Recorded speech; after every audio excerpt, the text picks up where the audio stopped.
Hola, ¿qué tal están? Ética estoica. La escuela helenística estoica fue fundada por Zenón de Citio, que nació en el 332 a.C. y falleció en el 262 antes de nuestra era. Indudablemente fue una de las escuelas más relevantes y fecundas de la época helénica. Más de 500 años después de su aparición, pensadores romanos aún seguían declarándose claramente estoicos. En su juventud, Zenón se trasladó a Atenas, donde estableció contacto con filósofos cínicos. Posteriormente, comenzó a exponer públicamente sus propias ideas, sus propias concepciones filosóficas en un pórtico, la Estoa, de donde procede el nombre de su escuela. Los estoicos siempre exponían sus tesis, sus afirmaciones en lugares públicos y no rechazaban ocupar esferas de poder político, a diferencia de los epicúreos. Esto también les diferenciaba de los cínicos, que rechazaban la vida en sociedad y, a pesar de estas diferencias entre los estoicos, los epicúreos y los cínicos, tenían una misma finalidad, que sería el alcanzar la felicidad, que los seres humanos alcanzaran la dicha, la felicidad. Por supuesto, el estoicismo desarrolló una serie de obras escritas que tratan de la lógica, de la física, pero fundamentalmente por lo que más destacó el estoicismo es por su ética. Por tanto, en este vídeo me voy a centrar en la ética. La ética estoica se basa o se fundamenta en el logos universal y se define al ser humano como un ser racional y pasional. Para los estoicos, la felicidad es la ataraxia, que es la tranquilidad de la mente, la tranquilidad del ánimo, la serenidad que se adquiere mediante la bondad o la virtud, que es lo mismo para ellos. La razón supone que para los estoicos somos fundamentalmente seres racionales y que obedecemos a la naturaleza, que es algo equivalente a ser libre. La libertad humana también para ellos consistía en aceptar el orden racional sin querer quebrantarlo y en atenerse al destino. Sin embargo, dicho destino no es siempre cognoscible por el ser humano, ni depende exclusivamente de él. En definitiva, para los estoicos, la única esfera que depende realmente del ser humano es el interior. Diríamos, nuestro pensamiento, nuestras decisiones, nuestra alma en la perspectiva antigua. Por otra parte, en la ética estoica cabe hablar también de la excelencia o virtuosismo, que en griego se dice arete, o lo que es lo mismo, el bien moral, que se basa fundamentalmente en la intención, en el mundo interior humano. En ese sentido, las conductas no pueden juzgarse más que por las consecuencias y la felicidad no puede medirse por las circunstancias externas, sino exclusivamente por las intenciones. El propio Kant se basó en buena medida en la ética estoica para desarrollar su ética formal, su ética deontológica o del deber por el deber. Por otra parte, cabe decir también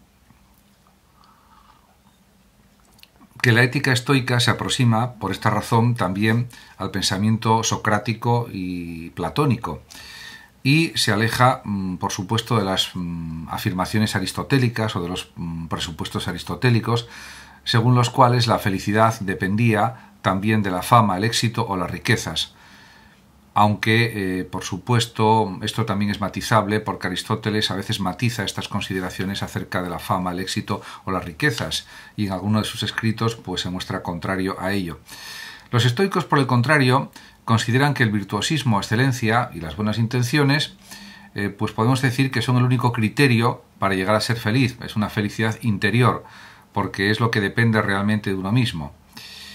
Por otra parte, según el estoicismo, la felicidad se identifica con la ataraxia o la tranquilidad o la imperturbabilidad del ánimo. Y este estado se alcanza, según los estoicos, cuando se aprende a controlar las pasiones y los deseos.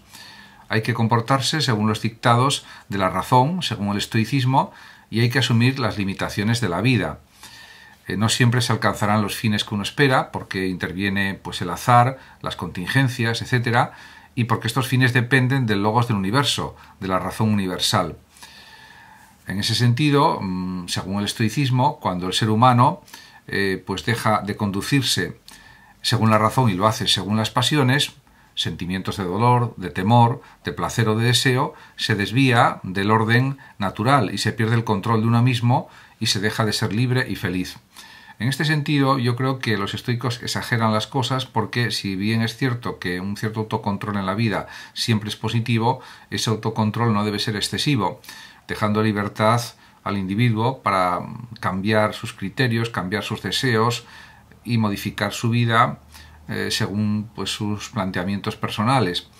Me parece que es una doctrina que también cree en el destino, el estoicismo, y eso me parece inadecuado porque podemos decir que los epicúreos, por ejemplo, consideraban que el hombre es libre plenamente y no está atado por los hilos del destino, y que cada uno puede crear su propia vida con total libertad, algo que, diríamos, no es aceptado en general por los pensadores estoicos. Por otra parte, también hay que decir que el estoicismo tuvo un gran éxito entre los filósofos romanos, entre los pensadores y escritores romanos, y, por ejemplo, podemos decir que los principales representantes del estoicismo en Roma fueron fundamentalmente Séneca, que fue un político, escritor y filósofo, y Epícteto, un esclavo, que también fue filósofo y fue uno de los más destacados pensadores estoicos, y Marco Aurelio, que fue filósofo y emperador, que en sus meditaciones pues desarrolla la doctrina estoica desde su propio punto de análisis o de vista. Estos pensadores, además, se caracterizaron por ser menos sistemáticos que los propios pensadores griegos que dieron lugar al estoicismo, como por ejemplo Zenón, Crisipo y otros. Continuando con este estoicismo en Roma, se puede hablar, por ejemplo, de Séneca, que destacó como un excelente orador y político y llegó a ser la mano derecha de Nerón. En sus obras filosóficas, por ejemplo en sus tratados morales, Séneca defiende que el sabio es aquel que se siente, diríamos, distante ante la riqueza y los honores, o que siente indiferencia, por decirlo de otra manera, ante la riqueza y los honores. En ese orden de cosas, la vida feliz, para Séneca, para Lucio Anneo Séneca, implica resignarse al curso inevitable de las cosas y renunciar a todo lo que puede perturbar el ánimo. Esto es una exigencia realmente muy costosa, porque hay que tener una fortaleza de ánimo increíble para llegar a ser tan insensible ante los avatares de la fortuna, ante las circunstancias de la vida, que pueden ser múltiples, pueden ser positivas y negativas, etc. En cualquier caso, ese deseo de fortaleza interior está bien en principio. Por otra parte, Séneca insiste que en caso de carecer de estos bienes materiales, el sabio no los echará en falta, y en caso de tenerlos, los gozará sin dejarse llevar por el desenfreno. Parecen planteamientos pues muy racionales, indudablemente, pero difíciles de conseguir en la realidad en la que vivimos. En cualquier caso, plantean buenas ideas éticas que se podrían desarrollar de una buena manera.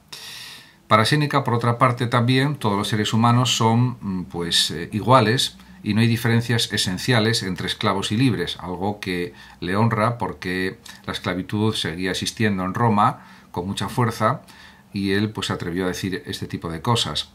También Séneca defendió el ideal cosmopolita, la idea de que no hay fronteras, siendo el mundo entero la patria del hombre.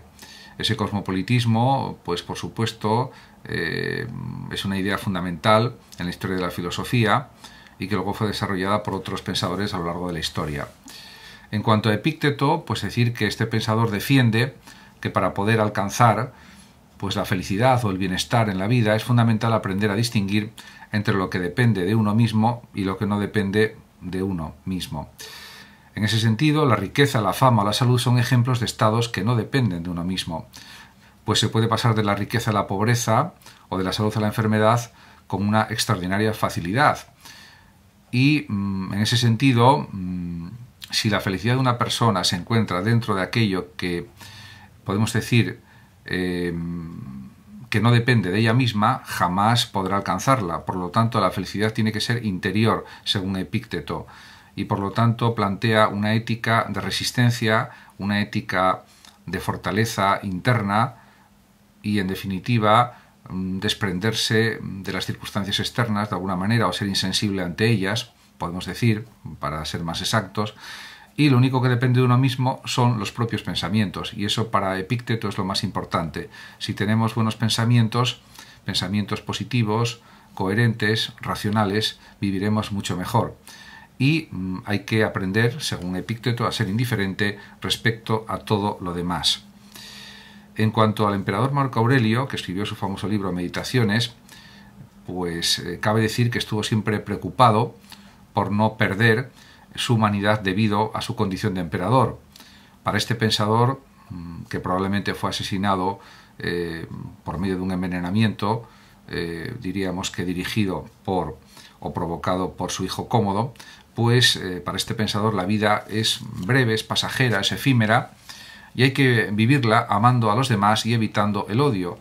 Como se puede observar, es un mensaje, o son unos mensajes muy similares a los del cristianismo.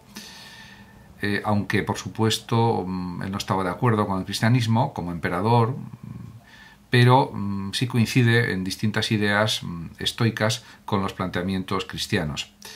Consecuente con sus ideas, trató siempre, Marco Aurelio, de guiar sus acciones siguiendo esta filosofía de vida.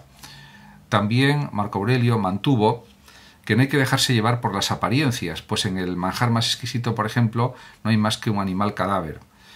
En ese sentido, pues las enseñanzas de estos pensadores romanos pues son también muy interesantes para el día de hoy, para la actualidad, y la filosofía estoica, si bien actualmente diríamos que es menos considerada o menos valorada que el epicureísmo, porque el epicureísmo habla de los placeres de la vida, etc., no cabe duda de que también plantea soluciones a los interrogantes de la vida y sobre todo desarrolla una actitud resiliente ante los problemas humanos, ante los problemas de la realidad, y sobre todo una fuerza y un raciocinio y una racionalidad que siempre son muy útiles en la vida humana. Y en ese sentido sus enseñanzas siguen siendo extraordinariamente válidas, positivas y útiles. Muchas gracias a todos por su atención. Saludos como siempre a los oyentes de Radio Sofando de México. Y por último decir que los que lo deseen pueden compartir este vídeo en sus redes sociales, darle like o suscribirse a mi canal de YouTube. Hasta siempre.